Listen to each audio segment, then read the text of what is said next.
अमेरिकी मदद की कटौती के बीच देश में बढ़ती मुद्रास्फीति को काबू करना नई सरकार के लिए सबसे बड़ी चुनौती होगी। वहीं अलग अलग कबीलों और मिलिशियाओं में बटे अफगानिस्तान के लोगों को आपस में लड़ने भिड़ने यानी गृह युद्ध से बचाने का काम भी आसान नहीं होगा। उधर इसी बीच अमेरिकी राष्ट्रपति जो बाइडेन ने मिशन अमेरिका के खात्मे को लेकर अपना स्टैंड क्लियर किया।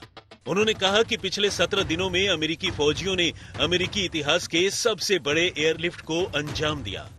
जो बाइडेन ने अफगानिस्तान से फौज की वापसी की जिम्मेदारी लेते हुए कहा कि अमेरिका ने वहां करीब 20 साल तक शांति बनाए रखी। गृह युद्ध में तालिबान से निपटने के लिए करीब 3 लाख सैनिकों को ट्रेंड किया। जो बाइडेन ने कबूल किया कि काबुल छोड़ने के अलावा उनके सामने अब कोई रास्ता नहीं बचा था। वो इस जंग को और लंबा नहीं खींचना चाहते थे। उन्होंने कहा कि अमेरिका ने ही तालिबान को सीज फायर के लिए मजबूर किया। बाइडेन ने काबुल में फैली अराजकता के लिए अशरफ गनी के देश छोड़कर भागने के फैसले को जिम्मेदार ठहराया। The war in Afghanistan is now over. I'm the 4th president who has faced the issue of whether and when to end this war. When I was running for president, I made a commitment to the American people that I would end this war.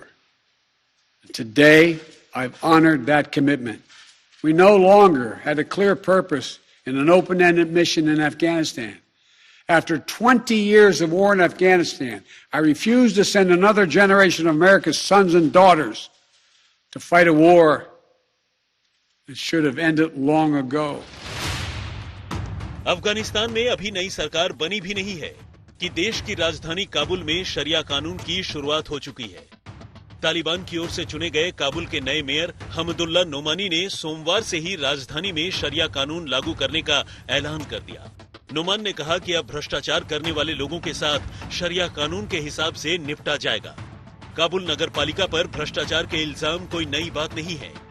पिछले दिनों ये खबर सामने आई थी कि नगरपालिका के मुलाजिम पुलिस वालों के साथ मिलकर छोटे मोटे दुकानदारों से करीब 2 करोड़ अफगानी की नाजायज वसूली करते हैं। अब अफगानिस्तान का मुस्तकबिल फिलहाल तालिबान के हाथों में है।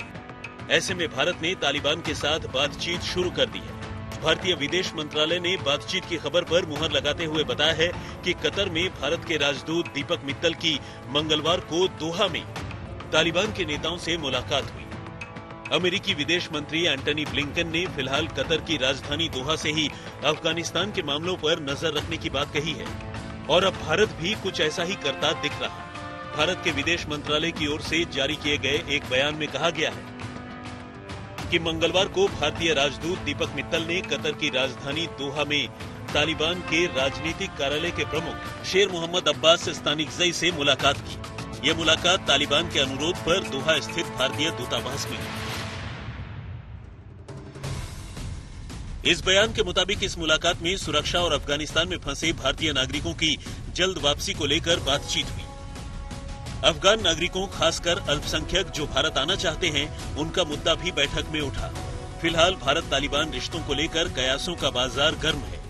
भारत जहां वेट एंड वॉच की रणनीति पर चल रहा है, वहीं भारत को लेकर तालिबान के बयान भी बहुत आक्रामक नहीं लग रहे। यहां तक कि उसने पाकिस्तान के उम्मीदों से उलट कश्मीर के मामले पर खुद के अलग रहने की बात पहले ही साफ कर दी है। और तालिबान के ये बयान 1996 से 2001 के बीच के तालिबान से हटकर अमेरिका की वापसी के बाद अफगानिस्तान पर तालिबान की हुकूमत का रास्ता बेशक पूरी तरह साफ हो गया हो, लेकिन पंजशीर में तालिबान की दाल अब भी नहीं गल रही। 31 अगस्त को जहां तालिबानी एक तरफ आजादी का जश्न मना रहे थे, वहीं दूसरी तरफ पंजशीर के लड़ाके तालिबानियों के दांत खट्टे कर रहे थे। तालिबान ने पंजशीर प्रांत में घुसने का दावा किया और कहा कि उसके लड़ाकों ने शुतर जिले पर कब्जा कर लिया है, लेकिन नॉर्दर्न अलायंस ने बड़ी तादाद में तालिबानियों को मार गिराने की खबर दी। एक ट्वीट में नॉर्दर्न अलायंस ने कहा कि उन्होंने बीती रात खावक इलाके में हमला करने आए तालिबान के 350 लड़ाकों को मार गिराया, जबकि 40 से ज्यादा पकड़े गए। नॉर्दर्न अलायंस का कहना था कि तालिबानियों के पास से उन्हें बड़ी तादाद में अमेरिकी गाड़ियां और गोला बारूद मिले हैं।